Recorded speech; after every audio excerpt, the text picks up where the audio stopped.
not everything has been said. Things have been presented only one-sided, and I want to give the fans and the people a different look at it. To understand the whole story about this toilet break, I think it's important to understand why Stefanos takes a toilet break. It has been assumed that he was taking the toilet break only to break the rhythm of the opponent. And it's easy to say that. I understand that people can think that, but I want to say that it's completely untrue. Again, when he did it against Murray, he just won the set. It's not that he lost the set, he won it. So why would he try to break the rhythm? I think it's important to understand that all those top players are competitors. They are giving their heart and their soul to win. That's what they're here for on a tennis court. That's their life. That's what they live for. They live for winning. That's why they are so good at that. During the match, the only thing they think about is, how am I going to win this match? Sometimes they do things that the opponent doesn't like on the court playing tennis, but also with their behavior. The players don't focus on their opponent when they play a match. They focus on themselves and what they need to do well. When a player takes a toilet break, he takes a toilet break most of the time, not because he needs to go to rush to the toilets, but because it's a moment for him to reset, to refocus. He needs to calm down, be alone, and be within himself to find solutions to win the next one. And that's the only thing that Stefanos does. When he lost this final against Djokovic in Roland Garros, he was up 2-0. Djokovic took a toilet break, came back, and then it was a different match. He learned from that. He didn't learn that Djokovic broke his rhythm. He found out that Djokovic took time for himself in the locker room and was able to reset and came back different. You know, this time that you have within yourself, and especially if you take a bit of time, can be very useful in order to reset and find solutions to win. So yes, he learned that and he tried it, and it happened to work for him. And that's why he's continuing to do it. There are 2 points I think that have to be assessed. The first point is Stefanos staying within the rules or not? Is he breaking the rules? The answer is not, and the ATP has been very clear, doesn't break any rule. So you cannot say that it's cheating. Cheating is not respecting the rules. Second, I've heard that it's not a good sportsmanship to do that. And this I have to disagree too, because again, all the players and all the great competitors are focused on themselves. I give you an example. When a player shouts, "Come on!" like this, the opponent doesn't like it.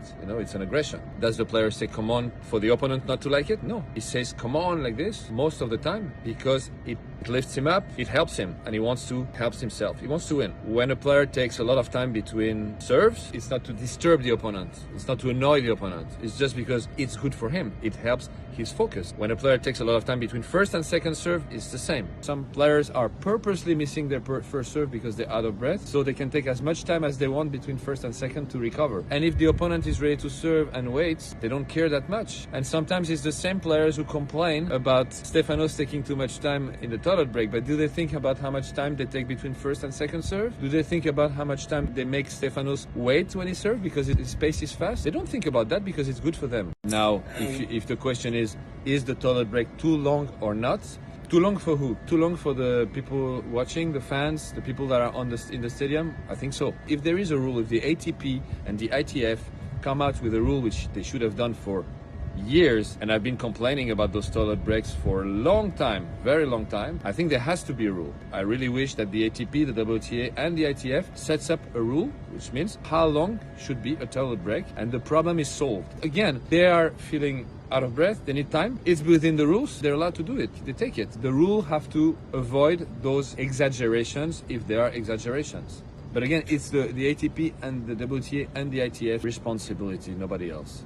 Of course, he's not texting his father because he can't and doesn't even crosses his mind to text his father. But it's very easy to accuse people falsely. And unfortunately, we live in a world where when you do that, people think it's true, but it's not. It's a lie. And it's a bit shocking because that's the world we live in, I guess, in which when you accuse someone with zero proof of nothing, which is something that is almost impossible to do because if he takes his phone, first of all, you would see it on TV. Second of all, they are escorted by people when they go to the toilets, they're in the locker room. All this doesn't make any sense, and they showed the father taking his phone, of course, because it's the only break he has, so that's the only moment he can check his phone. They assumed on TV that he was doing it, which is a lie. The last thing I want to say about it is that there is a big paradox, and it's a little bit ironic. They want to help players have a better mental health, and at the same time they are extremely aggressive and bullying players, like what happened to Stefanos those last weeks. Not even having the full view on it. I wish nobody to be on the center court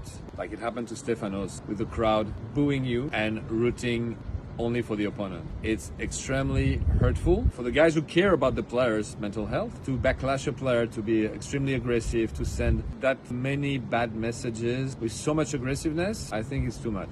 I think Stefanos has been very clean in that story because it's difficult to be accused like that publicly for something that is so untrue and to be strong enough not to answer back something strong, you know? And I'm proud of him because I know how difficult it is. Do not miss the opportunity to secure Tsitsipas shirts. C'est final.